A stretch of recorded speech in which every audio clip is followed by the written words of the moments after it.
Well, I'd like to extend a very warm welcome to you this evening here at St Barts, and I do appreciate that I don't need this microphone, but it's for the TV, so if you can bear with it, thank you very much. It's a pleasure to see you here this evening. First of all, before we get started, I must just mention that I'm so pleased and grateful to be able to offer you refreshments and nibbles and so on at the back there, which have been prepared specially for you this afternoon by some of our children, under the guidance of Mrs. Julie and some volunteers, parents who've come in and helped. Aren't they absolutely fantastic? I always feel so proud of the cookery that we do here at St Barts, so that's really lovely to have that here this evening. We're delighted to have the opportunity to talk to you about our school, about some of the achievements over the last year, and just as importantly about some of the future achievements that we're expecting to happen, because we have a fantastic strategy in place that we want to share with you this evening. So, the evening will look like this. There will be opportunity, you can see at the end, for more nibbles and drinks and some questions, but if you can bear with us just to get to the end point. There's this introduction and welcome from me now, and then I'll be handing over to some governors who will be talking to you about their role. Mr. Avon and I will then talk to you about how we got on as a school last year, because some of you will have, I remember some of you were here last year in fact, and we were able to talk to you about our plans. It's only right that we tell you how we got on. And then what our strategy over the next 3 years looks like as a school. A little bit about our financial stability, and then to those all-important questions. You will see on your chairs that there are pencils and post-it notes. If you can't rely on your memory, which sometimes I can't do these days, I must admit, please do scribble down any questions you might have. As we get to the end, we'll take questions from the floor, but if you would prefer to ask your question more privately afterwards, then that would be fine as well. So just by way of quick introduction, just so you know who's who, hopefully you know who I am, Charles Beckerson, head teacher of the school, and I'd imagine that many of you also know Mr. Avon, our deputy head teacher. Give him a wave, Simon, thank you. And that's half of the senior leadership team here in the school. We also have Mrs. Booker. Helen Booker is our inclusion leader, and then we have Mrs. Claire Foote, who is our school business manager. And the four of us make up the senior leadership team here at St Bartholomew's. And then we have a fantastic set of governors making up our governing body. And I won't read out all their names to you. You can see their photos there. But you will be hearing from two of our governors this evening, from Sophie, the chair of the Resources Committee, and from Sarah, who is the chair of the governing body. And we've also got two of our governors at the back who've been preparing you for this speech by plying you with wine and all kinds of nibbles. So we've got Bryony and Michelle at the back as well, and you'll recognise them from their photographs. But what I would like to do now is to hand over to Sarah Richards, our chair of the governors, and I think it's you, Sarah, now, isn't it? Yeah, here we go. So, thank you. Hi. I thought I'd just spend a couple of minutes explaining what it is that we do as governors and what our responsibilities are. So there's an increasing responsibility put on school governance, and both inspection bodies that we are subject to, so that's Ofsted, the government inspection body, and also SIANS, who are the church schools inspection body, will expect to see good governance within schools. And really our role is made up of a number of different elements. So whilst we are responsible for making sure that the school meets its statutory requirements and adheres to all the government rules and regulations, that's one part of it. And then the other two main parts are really reflected in the two committees that we run as a governing board. So one of these is really focused on teaching and learning. And what we do there is we're looking at the results that the school obtains, and that's available to us through a number of different sources of data. A lot of this data is also publicly available. If you Google school performance data, you'll get taken to the government website where you can see the public results for this school and compare those to any other school, both locally and nationally. But fundamentally, we are responsible and we hold the head teacher to account for the educational performance within this school. The other aspect that's important to us and is reflected through the Resources Committee that Sophie chairs is really around the ensuring the premises that we have as a school and the personnel, the staff that work here, and the finances of the school are all in good working order. We are not here to interfere in the head teacher's role of running the school on a day-to-day basis and delivering towards the agreed goals. But what we are here is to make sure that the school is on course to meet those goals and to ensure an excellent education for all pupils. We do recognise that there is more to an education than just those academic achievements, and I'm sure many of you chose this school for your children because of all the other things that go on at this school that really make St Barts the wonderful place that it is. But whilst we recognise those things, without a stable financial environment and without a clear direction and focus for the school, we would not be doing our job as a governing board. So setting the strategy is part of what we do, and it's really part of an ongoing cycle of governance that we have throughout the year, of which this evening is a part. So last year we presented to you the strategy that we developed with the staff and with your input as well. And then last year we went through the operational plan that the senior leadership team had come up with in terms of their goals for that academic year. And Mr Beckson and Mr Avenall are going to give a quick recap of that operational plan and the goals and the achievements that were made against those.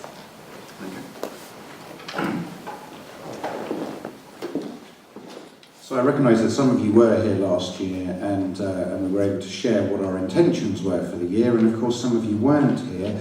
There were 8 overall goals last year in our operational plan, and I think we won't dwell on this side too much, because what Mr Avon and I would like to do now is to take the opportunity to go through each of those 8 with you and let you know how we got on. And the first one was to improve parental engagement in the school. So these are just some of the things, and we could talk for a long time about each and every one of these. We've tried to condense it into about a minute per slide for you. Some of the things that we did were, initially in the autumn term last year, we developed a communications policy in collaboration with a group of parents who came in to represent all of you. And that communications policy has been effective since January.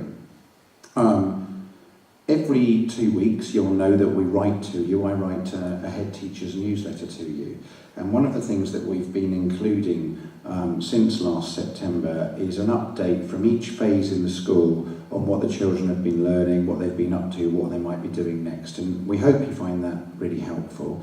I think it's a really good way of trying to keep you in touch with what's going on.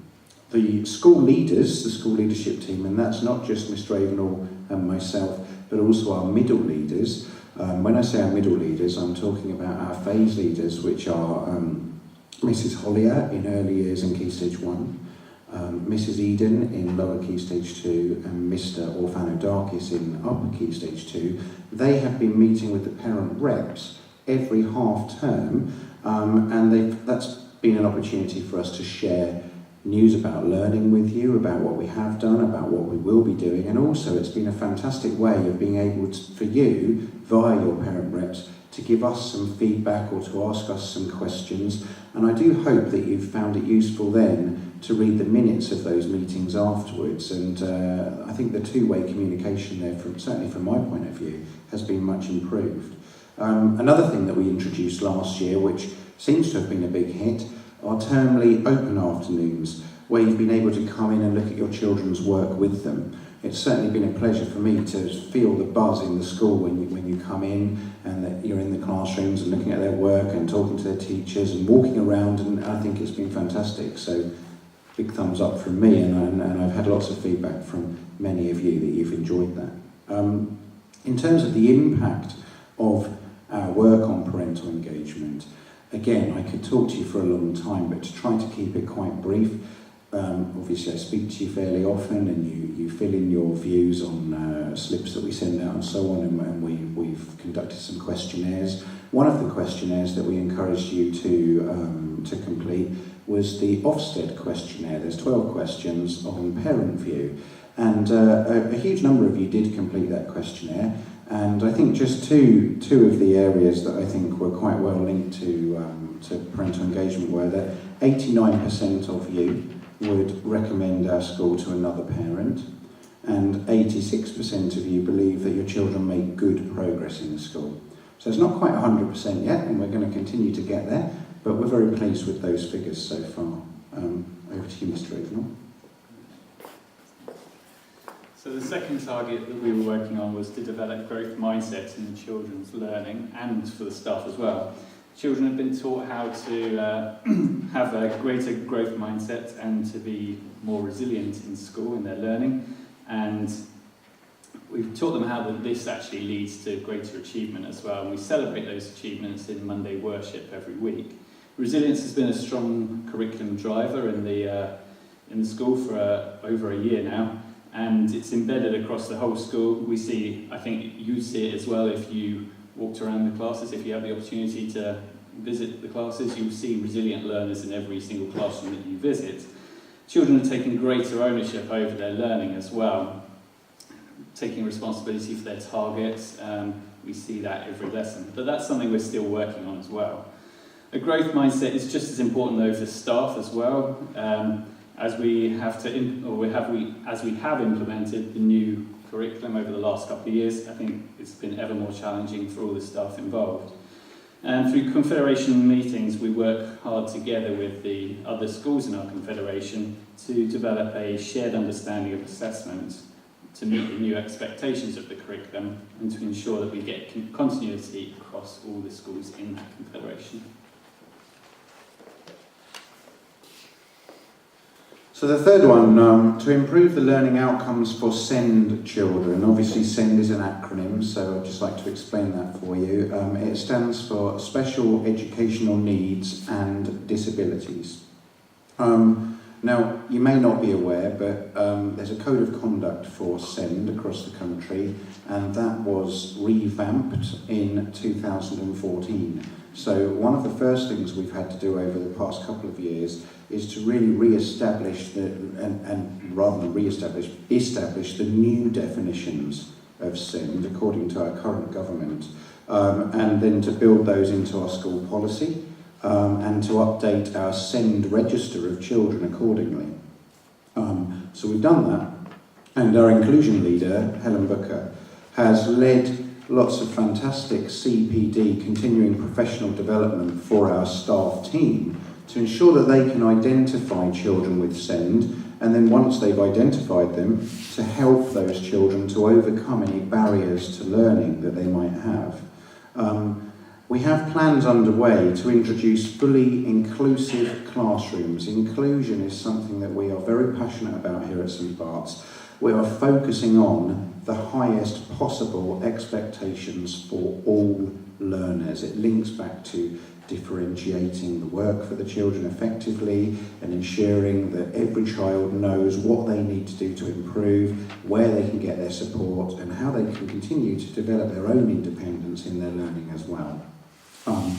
I wanted to make sure that we were ahead of the game, so we've taken part as a school in something called the Index for Inclusion project. We were one of 45 schools who were guinea pigs for this project. Now, in fact next week, I think it's being rolled out across the entire county. We're being seen as one of the star schools that have already made a lot of headway with that, and I've been asked to give speeches to different head teachers about some of the work we've done. It's because we truly believe that every single child in our state school needs to be able to achieve the highest possible outcomes, and we're always looking for ways to support them and help them with that.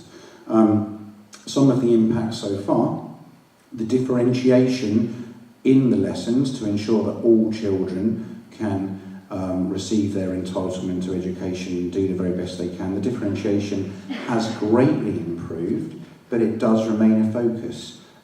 We recognise that we can always continue to improve, so it's still a feature in our school development plan this year.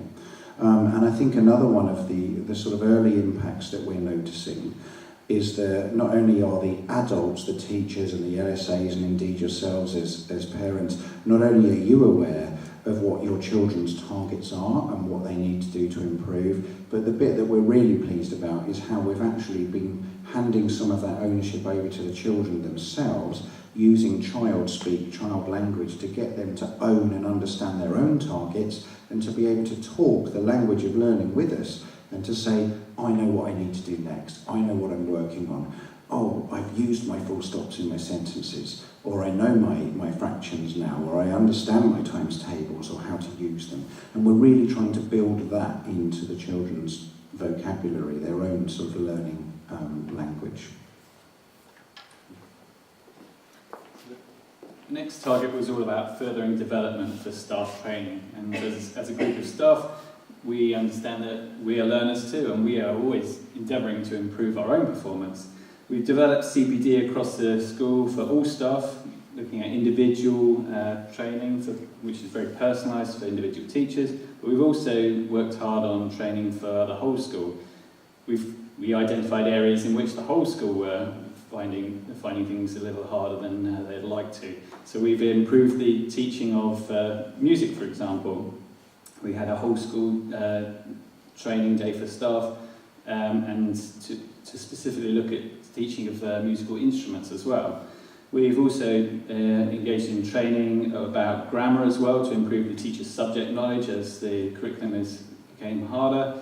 It's increased knowledge that is expected of the staff and the children is even higher.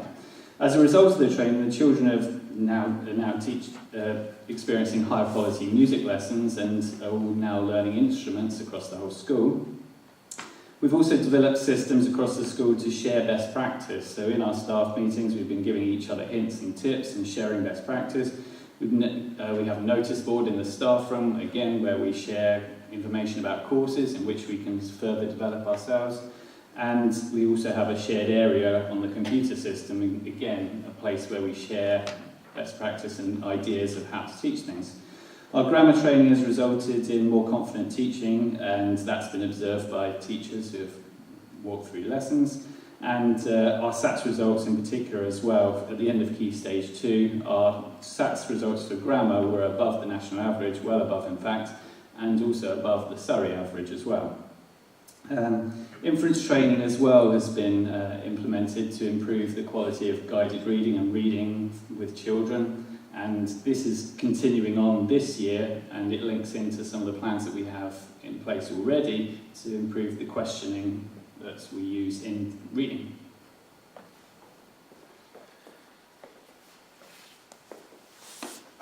Some of you may remember that when the new national curriculum came out, this is not actually part of the curriculum, but it was also announced by Michael Gove at the time that he wanted to see the promotion of British values in British schools.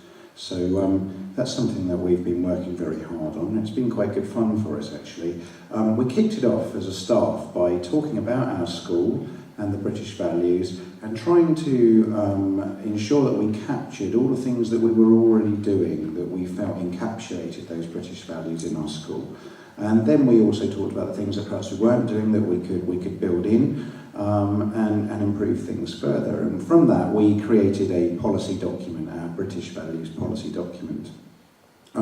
Last October, two of our teachers, Miss Gillett and Mrs. Eden, led a whole school assembly in which they introduced the British values to the school community. And that was followed up then by Mrs. Eden and Mrs. Taylor, who was our collective worship leader. They attended some training in the spring term where they were able to find ways to make a connection between those fundamental British values and our Christian values as a Church of England primary school. More recently, we had the EU referendum. We discussed that as a school, and the older children in Key Stage 2 had the opportunity to give their views and to listen to each other's views, showing respect for what each other thought.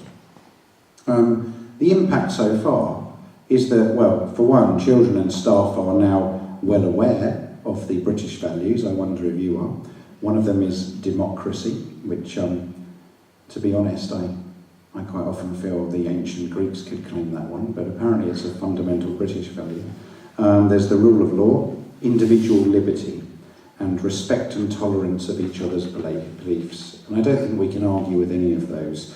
We're really proud to see those British values at the heart of everything we do here at St Barts. There have been so many opportunities for democratic voting in the school. We've had the opportunity to vote in our Year 6 leadership team, to vote in the members of our school council and our green team, and we also have Barts Got Talent, where the pupils had a say in which pupil from their class would be entered into the grand final in the afternoon, which was great fun. And I'm looking forward to January, when I'm sure we'll have our next Barts Got Talent. I think the most exciting thing I remember from last year in terms of British values was the procession. I'm sure many of you were there and joined us on the 23rd of April, where we joined many people in Haslemere, marching from Lime Green up to the town centre. It was on St George's Day, so we were able to commemorate and remember our patron saint, but more importantly, it was also the Queen's 90th birthday, and it was a fantastic procession, and we were all in true British value mood. So our next target was all about improving the creativity in our teaching and trying to become more innovative. At St Barts, we obviously feel passionate about our teaching, and we would really like to create as fun learning opportunities as we possibly can with the new curriculum. We're constantly sharing ideas with each other, working in phases or working as a whole school to create as interesting ways as we possibly can to ensure that the learning is as fun as possible for the children.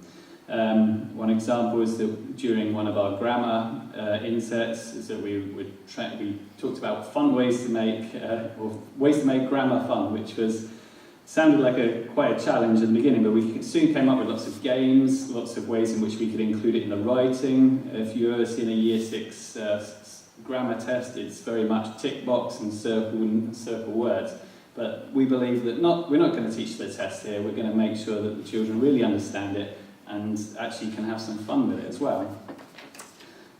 Teachers are always trying to bring learning to life, and you might be aware of some recent events that we've had in school. There was an ancient Greek day. We have had a whole week surrounding the Battle of Hastings, which culminated in a full-scale reenactment of the battle, thanks to Mr. O in particular. And we've had murder mystery days, bringing in outside agencies to support us with that to make learning really come to life. You also be aware that, or I think Sophie's going to talk about it later, about the outdoor learning that we do at school, and how we plan to use the wildlife garden even more to get the most out of our surroundings. I think this has got to be one of the most exciting things that's happened over the last year, the development of our new library. We had a pretty great library anyway, but we really wanted, the school had grown over the last few years, and we really wanted to modernise and make sure that the books and the other resources in our library were up to date and exciting and engaging for the pupils. So we started by asking the children and the staff to complete a questionnaire for us to inform us about how they used the library and how they would like to see the space further developed. Following on from that, we did a stock take of the existing books early in the autumn term, and with some support from a library consultant who we brought in, we were able to order some new books. And I'd like to say a big thank you to the parents who are our POBs for helping to raise lots of money to help us to do that. Two of our teachers, Mrs. Curry and Mr. Glover, have been appointed as library leaders, and they've got many exciting new plans. In fact, I'm hoping to see lots of your children here on the evening of the 24th of this month, when we'll be having bedtime stories for all of the children. Teachers are going to come in their pyjamas, and we've all signed up and chosen different stories that we'll be reading your children. The impact so far, well, we've already spent £3,000 on new books. Some of the existing books we had are being displayed in new and interesting ways. There's new furniture and carpet in the library, and I think the icing on the cake was that Jeremy Strong, famous children's author, came in just a few weeks ago, met all of the children, gave them a presentation, inspired them not only to read but also to write, and then he opened our library for us. It was a wonderful day, and we're very, very pleased to have him here. And the last target that we were working on last year in particular was all about ensuring that Christian values are that our school values are explicitly Christian. Our collective worship leader has worked very closely with the diocese to develop links between our Barts values and Christian and British values that we've already talked about. Each week we learn about a different value and they're shared with parents, and it's shared on the wall behind me. Fortnightly newsletters inform parents of what they are, and if they wish to develop the deeper conversation with their children, they will become aware of them. In the hall, like I said, we display the values and we reflect on them every time we have a worship session. And I'm sure if you walked around the school and if you talked to the children in the school, they would be able to confidently talk about what the values mean to them and how it helps them in their life as well. Okay, now we're going to move over to Sarah. Thank you. A busy year, I think. So when it came to us as governors looking towards the future and updating the plan, there's a number of different inputs to that. One of which is obviously the success of the plan last year and the areas that still need to be worked on. Throughout the year, we do talk to external consultants who are experts in their area and can offer us advice as to where the school is doing well and maybe areas that we need to focus on in terms of improvement. We run a parent survey annually that gets your input as to where you are happy with the school and maybe areas for opportunity that you see that you would like us to focus on, as well as a number of other external factors. So this is something we developed last year and fed into our strategy as we developed it then, and some of those external factors remain equally important as we look forward into the future. However, there's a couple that we have deemed particularly important as we move forward. For a while it looked like we were going to be forced down an academy route earlier in the summer, and obviously the government changed their mind and that's not going to be the case, but we still feel it's really important for us to maintain the relationships that we work with the schools that we work with locally, as well as the diocese, of which we're obviously an important part, such that if that agenda changes and we are forced to go down an academy route, we will be in a position of being able to choose which direction we want to go in rather than having our hand forced. We are aware that Ofsted last visited the school over 3 years ago now, so we are now in a window when they could come again. Something that they are very keen to focus on at the moment is this narrowing the gap that was mentioned earlier. So that's basically where we're looking to improve the rate of progress and outcomes for children who may be at risk of underachievement, and that may be through a number of factors. It could be through their special educational needs, it could be the fact that they have English as a second or subsequent language, or other socio-economic factors, and we want to make sure that the progress of those children is as good as any other child within the school. And a number of other factors that, as I say, we had considered before and continue to be important as we develop the strategy. So as a reminder, a couple of years ago we developed the St Barts vision, and that was really embedded into the life of the school throughout last year, and I think has really become key to what it is that the school stands for. And then the mission really outlines how that vision is encapsulated and the approach that we take to really realising that within the school. And so this, again, remains the same and something that will continue to be important to the school. So then when it comes to the strategic objectives for the school as a governing body, we have moved to a 3-year view of where we want to be. So these are the things that will drive the business of the governing board over the coming years. The senior leadership team, so Mr Beckson and his team, will then implement an operational plan every year that will help to drive the activity of the school towards the meeting of these goals. So our number one objective is really to become a leading primary school in Surrey based on our pupil progress data. So I mentioned the data that is available to you all and to us, and really that's split into 2 main areas. One is attainment, so that's the actual level of academic achievement that each child achieves. And the other is progress, and that focuses on the depth of learning that the child, or the improvement in the depth of learning that the child achieves over their time at the school. And when you look at our attainment here at St Barts, you will see that it is excellent. It was, in our Key Stage 2 results, they were 14% higher than the national average last year. But as a governing board, what we expect for this school is that that progress level is equally as impressive. And so that's going to be something that we will really focus on over the coming years. As I mentioned earlier, though, we recognise that academic achievement isn't everything. We still want the children to come to school, to be enthusiastic about coming to school, to be motivated about their learning, and to gain so much more from their time at St Barts than just their academic knowledge. So we want to retain that and to make sure that the staff remain passionate about delivering that education. As I mentioned, this closing the gap is something that Ofsted focus on, and it's something that we as a governing body reflect in the strategy and where we want to see the goals of the school moving towards.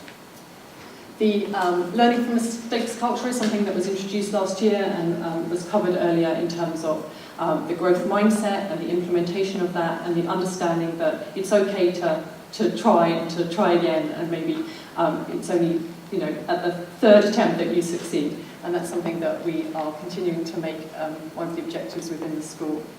And of course we want to retain our very special place in Hazelmere with a relationship with the local community and of course with the church.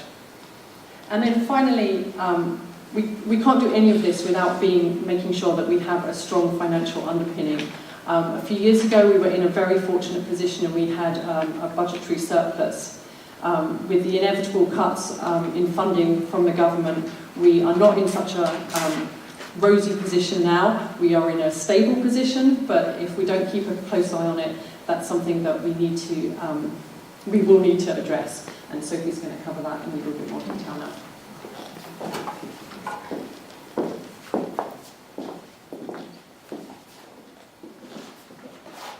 Right, so we haven't covered finances on the school for a little while, for a number of years in fact. And indeed last year at the event that we had like this time last year, we did get a number of questions from the audience around the school financial situation. So we thought it might be helpful to give you a bit of an overview of the kind of different sources of funding that the school receives, and what we would like to do this year in particular to help continue to improve the school, and what we therefore will need some help from you with as well. So as you can see on the slide, my apologies, it's maybe a little bit small for you to see, but the main source of income for the school is from the local authority, and that's based on a complex pupil formula. We get a certain amount of money per pupil for the school, which largely goes towards the teaching, as you would expect, the teaching staff and curriculum materials, and a small amount for maintenance of the school as well. As a church school, we also have access to, and it's not automatic access, I should stress that, to the diocesan central funding. We actually have to bid for that, and it's not guaranteed that in bidding to receive money for special projects, and particularly capital projects, so expanding the school, for example, or build the roofs and maintenance, that we will receive that because we're competing against other church schools also requesting funding from the diocese board as well. And part of the key requirement is even if we are successful in our bid, the diocese expects us as a school, as a community school, to provide 10% of that project towards that project funding as well. So they will only fund up to 90% of the project. At the moment we receive towards that 10% funding some parental contributions, and I'll come on to that in a second in a bit more detail. We also are very fortunate to have a school business manager you saw on the leadership team, that's Claire Foote, who is very proactive at looking at various external sources for grants to also assist in us being able to fund projects and improvements for the school as well. And as has been mentioned a number of times, we also have the parents of St Barts that through fundraising and other community events raise funds for classroom extras, and indeed the libraries that we talked about earlier as well. So I've talked about last year as an example of the diocesan funding that we applied for and were successful in receiving. I received approximately 180,000 worth of funding, and we had reserves in the school charity fund to be able to meet the 10% requirement to improve the pipeworks. I think this we did last year. It's hot and cold water distribution, so plumbing, not massively exciting, but quite important if you don't want your children to be washing in cold water all the time. And also external cladding, which is again not just making the buildings look pretty, but also keeping them functional and warm as well. And clearly the staff and children benefit from these works. So what we'd like to do this year, I hope I pressed this in the right direction, is focus on 4 key projects for improvement this year, and we're intending to apply to the diocese for funding for those, and you can see them listed here. One is improving the heating and the heating controls across the whole school. Another one is refurbishing the Key Stage 2 girls and boys toilets, which are looking very a bit tired. The other one we talked about earlier around the wildlife areas, which also could do with a bit of upgrading and improvement. And last but not least, re-roofing the reception areas. Again, pretty fundamental if we have, we want to be welcoming parents into the reception area with leaks coming through, for example. And therefore, we estimate at the moment that to fund those 4 projects, we would need to request from the diocese about £150,000. And we would therefore need to meet that requirement if we're lucky in getting the bids from the diocese, £15,000 in the school charity fund to contribute towards making those projects happen this year. So given that we've been spending quite a lot of the school charity fund over the last 3 or 4 years, and actually not been coming to parents or to families to request more funds to come in, the main means that the school charity fund receives funds is through regular contributions, monthly contributions from parents. And in fact, to give you a bit of figures, we get on average, at the moment we have 11 families contributing to the school charity fund on a regular basis, and that equates to about £2,000 per year that's coming into the fund. And the current balance is approximately £5,000, which we have at the moment, give or take. And we're still getting some of these quotes for the 4 projects that we've got listed here. So, as you can probably work out, there's a bit of a gap between what we currently have in the fund, what we currently receive on a monthly basis, and we're very grateful to those that are already donating, and there could well be some of you in the room today. But if we really want to achieve these projects here this year, and also in the coming years, the next few years to come, as we're a big school, we'll have other projects like this on an annual basis to work on, then we do need to increase the level of contributions that we're currently receiving. And what that might look like for this year then is if we set ourselves a target of say about £15,000 to deliver those 4 projects, then we have at the moment about 412 children on the roll. So if the parent of every child, if I get the words right here, contributed £3 per child per month, then we would achieve that fundraising target for the year and be able to deliver those 4 projects. Now, we appreciate that not everyone will be willing or indeed able to contribute that amount of money per child. And in fact, obviously, there are a lot of families that have got multiple children at the school as well. So, there are a number of different ways you can work the sums out. I've given another example here. But if we had half the children, then obviously we need people to contribute a little bit more.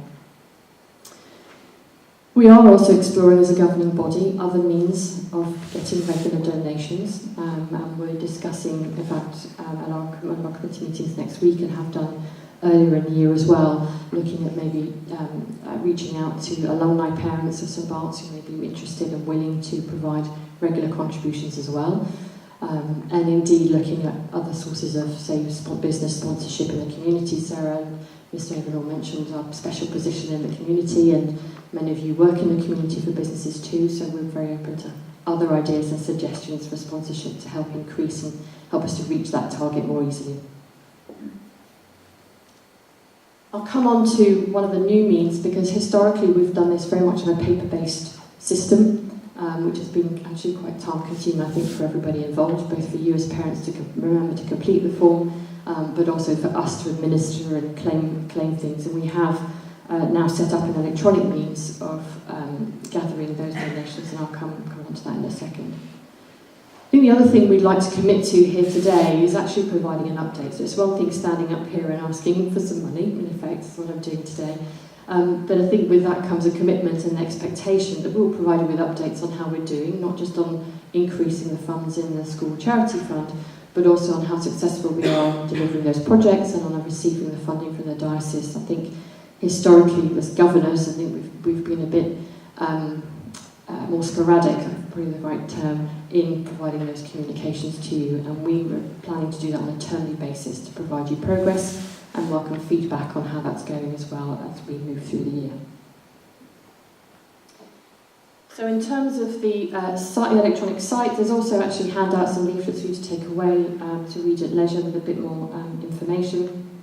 But we've picked a charitable giving site called My Donate, and the reason for that is actually it's a not-for-profit charity, so it has no set-up costs, it has no monthly or annual charge, unlike some of the more well-known sites like Total Giving or Just Giving.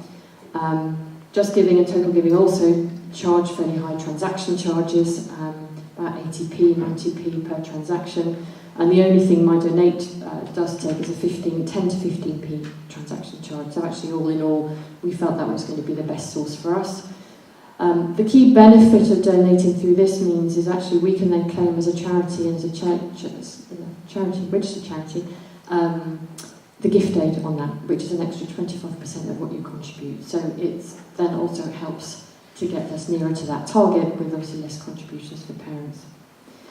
The page there is still work in progress. We'll be looking to that as a way to provide updates on the fundraising target and our success for that. You are also obviously able to provide donations should you wish, and be able to directly through the school charity fund bank account details, which are on the flyer on your seats. And I should mention that on the site there are a range of suggested amounts. We're looking at customising some of those. You can also set your own amount. Those are just suggestions for you to look at.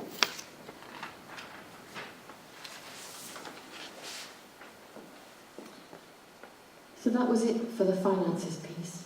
And I'm also going to move on to just wrap up the whole of the session and welcome questions in a second. You saw this earlier from Sarah. We appreciate you probably providing quite a lot of information in a fairly short space of time tonight, looking back on what we achieved last year and what we set out to achieve in our strategy, what we're hoping to achieve over the next 3 years and indeed over the course of this year as well, both from a financial standpoint but also from a school development and a pupil standpoint. We will have the full strategy document up on our school website fairly shortly, and as you can see we're filming this, so it will be available for you to re-look at your leisure. And we welcome your feedback, and I think Sarah mentioned that earlier as well, so both tonight. So without further ado, I'll move straight into thanking you for your time and for your effort in coming here. We really do appreciate it. And open the floor to questions that you may have. I think we're a small but perfectly formed group, so don't be shy and feel free to stick your hand up and ask any questions or just speak. Thank you again for your time.